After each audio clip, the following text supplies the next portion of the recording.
Hello, Mark Crossfield here. We've got Titleist AP1 712s hitting up against the Wilson Di11. Two game improvement clubs. Let's give them a hit, see which one might help your golf and certainly your bank balance a little better as well. Let's get stuck in.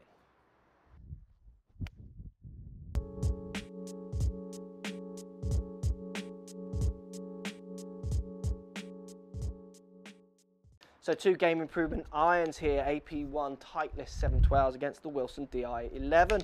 Bottom soles on these clubs, the Wilson slightly thicker than the AP1. Top lines on these two clubs, similar again. I would say if anything the Di11 looks slightly thinner on the top with the chrome finish. Two cavity backed kind of heely toe weighted clubs, both built to help with a little bit of distance off the face and certainly a little bit of launch. So let's give these two clubs a hit and see which one comes out better. So Titleist AP1, big brand, big name, everyone's heard of Titleist.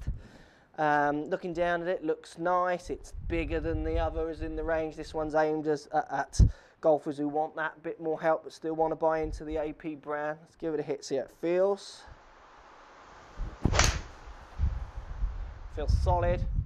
Makes an amazing noise, AP1. It almost feels like a little wood. I mean, I'm sure this has been fine-tuned to make the exact right noise that they think golfers who want a bit of help want to hear off their irons. That noise does really kind of contribute into feel and how it feels it's coming off powerfully or not off the face as well. It's all there to try and help me feel better about my shot as I hit it. Let's give it another hit. AP1 feels solid. You cannot say anything else. It feels really good off the face.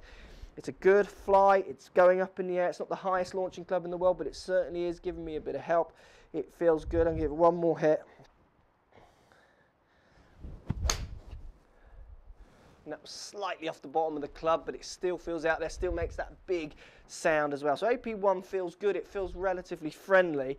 I do think you have to be a certain standard already to be using it. A raw beginner might want a little bit more help. So if we compare it up then to the Wilson Di11, looking down at the two clubs, the Wilson Di looks nicer, looks more classic, more what I would like, but then I do know that the soles are very thick, so it's going to push the ball up in the air a bit more.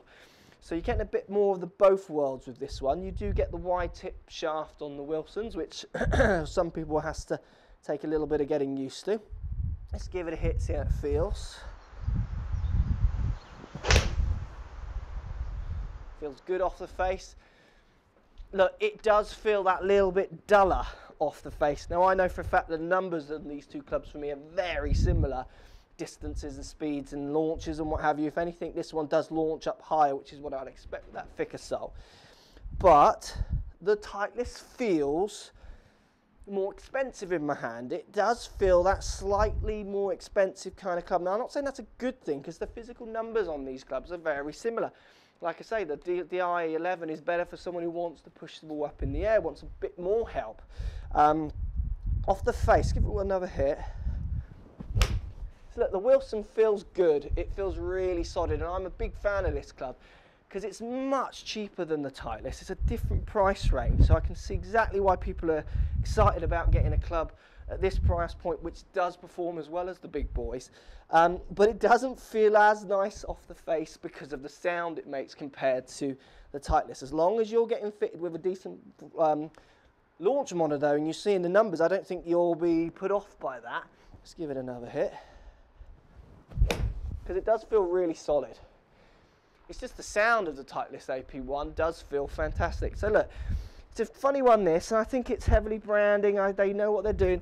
The Wilson feels good. I know it performs as well as the AP1. If anything, it performs better for height if you're looking for a bit more help.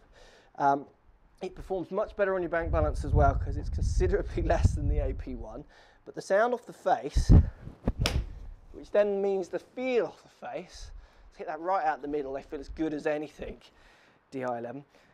The Titleist AP1 just makes that amazing clipping sound off the face, which I can understand how that works for getting into people's heads that they think they're hitting a better shot than they actually are.